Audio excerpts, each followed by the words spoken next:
nama saya Adrian Farijal Pratama, kemudian Fahri Rahmansyah, Iin Indriani, Ana Miftahul, dan Nova Yunita.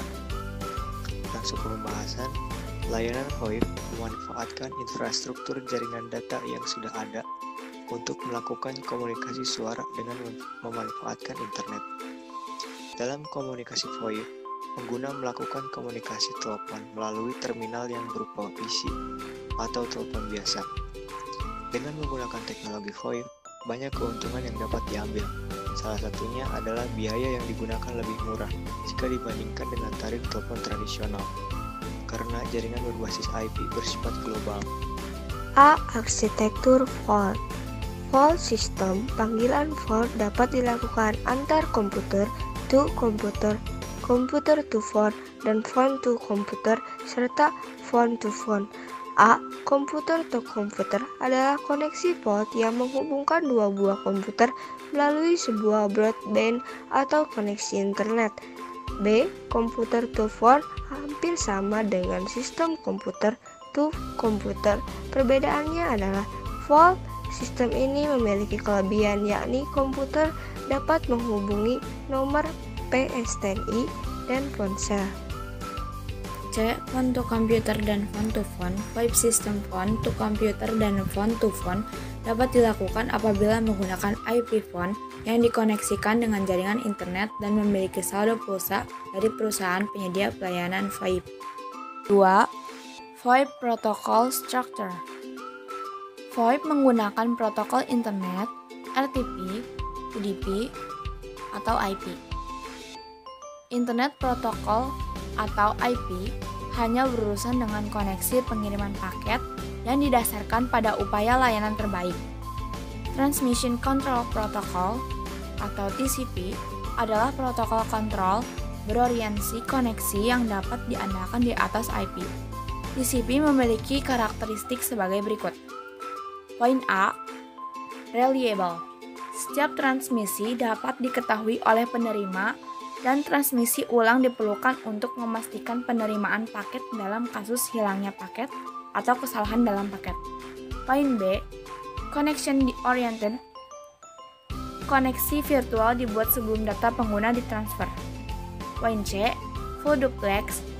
Transmisi dapat dilakukan di kedua arah. Poin D. Rate adjustment. Tingkat transmisi meningkat ketika tidak ada kemacetan yang terdeteksi, namun tingkat transmisi berkurang ketika pengirim tidak mendapat respons dari penerima dalam jangka waktu yang ditentukan.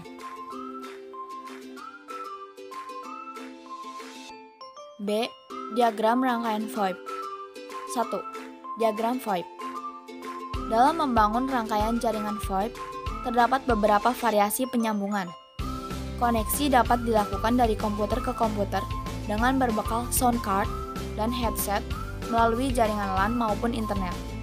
Di sini juga, koneksi dapat melalui komunikasi suara dari komputer ke IP phone maupun pesawat telepon biasa yang menggunakan gateway atau perangkat yang disediakan oleh suatu perusahaan penyedia layanan VoIP untuk dapat mengakses jaringan PSTN yang berada di wilayah terdekatnya. 2. Proses kerja komponen diagram VoIP. Prinsip kerja teknologi VoIP adalah mengubah suara analog yang diterima dari speaker pada komputer menjadi data digital. Kemudian, dari komputer diteruskan melalui hub, router, ADSL modem dengan menggunakan jaringan internet yang akan diterima oleh tempat tujuan melalui media yang sama. Agar dapat melakukan komunikasi dengan VoIP, dibutuhkan beberapa komponen pendukung. Di sini kalian bisa lihat dengan seksama contoh komponen diagram VoIP. Pertama ada protokol, kedua VoIP server, kemudian soft switch,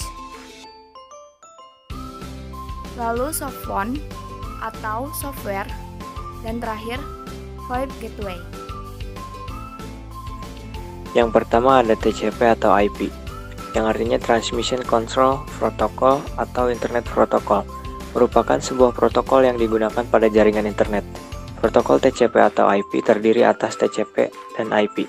Kemudian ada SIP, Session Initiation Protocol, berfungsi untuk membangun, memodifikasi, dan mengakhiri suatu sesi multimedia yang melibatkan satu atau beberapa pengguna. Kemudian ada Poin 323, standar yang menentukan komponen, protokol, serta prosedur yang menyediakan layanan komunikasi multimedia. Kemudian ada UDP. UDP digunakan untuk situasi yang tidak mementingkan pada mekanisme reliabilitas. Kemudian ada application layer. Fungsi application layer adalah digunakan untuk pemindahan file. Dan yang terakhir ada TCP, Protocol Connection Oriented, yang artinya menjaga reliabilitas hubungan antar komunikasi end-to-end. Web server. Web server sangat dibutuhkan untuk menghubungkan banyak titik komunikasi server. Web server dapat digunakan untuk mendefinisikan jalur dan aturan antar terminal. Ini adalah contoh gambar web server. Packet switching. VoIP packet switching memungkinkan jalur data digunakan oleh banyak pengguna. Di sini ada contoh gambar packet switching, yaitu dimulai dari end user, lalu ke network device atau service, lalu ke network device atau data center, lalu dilanjutkan ke network device atau service, lalu dilanjutkan ke network device atau application. Subphone adalah perangkat telepon pada VoIP, juga bisa berbentuk software atau yang biasa disebut subphone. Subphone memiliki jenis yang beragam, baik dari pengetahuan dan lisensi. Di sini ada contoh gambar subphone. VoIP gateway.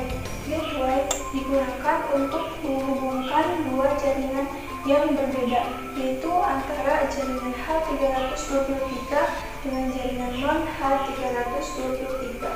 Di sini ada contoh gambar VoIP gateway, yaitu media gateway, yaitu ada TDM.